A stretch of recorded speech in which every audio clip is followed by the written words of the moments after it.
Les accusations contre le Burkina du général américain Michael Langley ont suscité des réactions au Burkina et ailleurs. Ce haut responsable militaire des commandements américains a soutenu lors d'une séance sénatoriale que l'ordre du Burkina ne profite pas aux populations.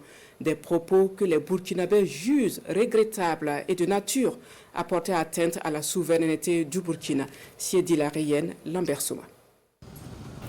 Les propos de Michael Langley ne passent visiblement pas du côté de Ouagadougou. La prise de parole du général américain devant le Sénat intrigue les citoyens burkinabés. Il considère ces propos comme une expression de la géopolitique internationale.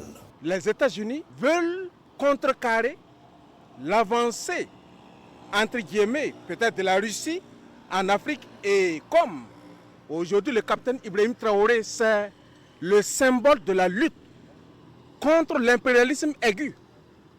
Et pour allié principal la Russie, je pense que c'est une manière pour les États-Unis de vouloir dire qu'ils ne peuvent pas laisser la place à Poutine, de vouloir occuper, en tout cas l'Afrique, dont ils soutiennent leurs intérêts.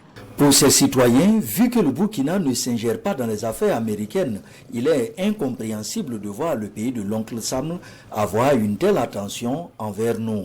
Nous sommes tous des États souverains, indépendants. Et comme le président Donald Trump l'a si bien dit, American First. Donc l'Amérique aux Américains, le Burkina Faso aux Burkinabés, l'Afrique aux Africains.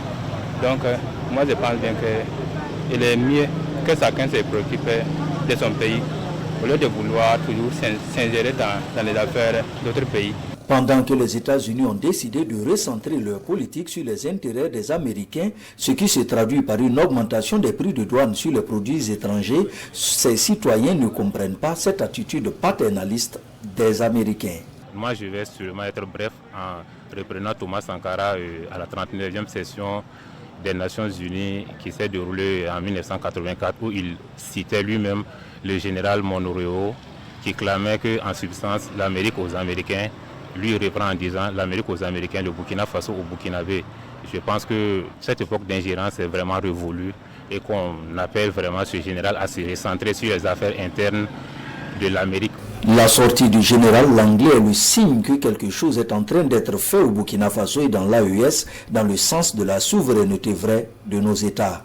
Avec la dynamique que nous avons enclenchée, ça touche quand même à leurs intérêts parce que ce sont des nations qui se nourrissent toujours de nos richesses, surtout nos matières premières comme l'or, etc. Avec la création de l'Alliance des États du Sahel qui a adopté une politique de souveraineté. C'est surtout cela qui dérange les puissances étrangères. Donc je pense que nous avons touché à leur sensibilité. Mais que pouvons-nous faire d'autre? Ils savent très bien, Sankara l'avait dit à l'époque, Ouagadougou serait le Boribana de l'impérialisme. Mais ils savent que le Burkina Faso, c'est un petit pays situé au cœur de l'Afrique occidentale, mais c'est un pays qui, à travers tout le continent africain, va déclencher la suite de l'Occident.